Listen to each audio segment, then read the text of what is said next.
Hi guys! Hello sa inyo. Magluluto po tayo ngayon ng pansit. So ilagay ko muna dito. Mag-init muna ako ng tubig. At ilagay po natin ang pansit dyan sa mainit na tubig. Yung halo dito guys ay isang without bones and skin. Isang chicken. Iyon.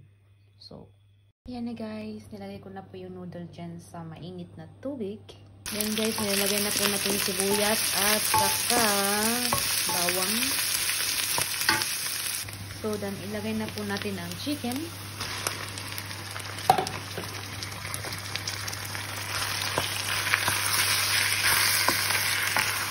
So, halo-haloin na po siya. Puno na maglalagay tayo ng pampalasa.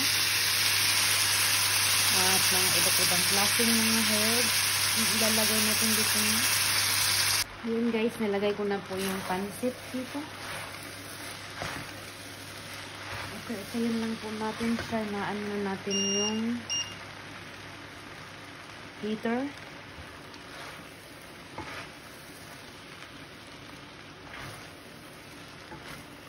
Para hindi siya masunog. So, lalagyan na po natin siya ng tuyo. Yung tuyo namin guys ay hindi normal na siya na tuyo. Hindi masyadong brown.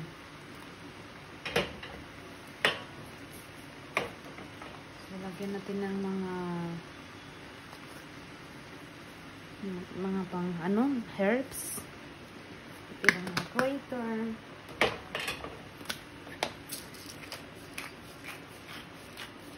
Pepper.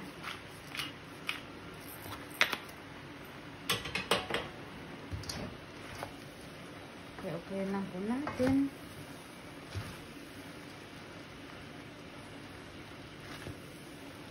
So, I will try to cook lang guys. Ito lang talagang alam kong luto. So, madalas nagluluto guys si Bibong tsaka yung kanyang akong mother-in-law. So, nagluto lang ako ng Filipino foods. Yan.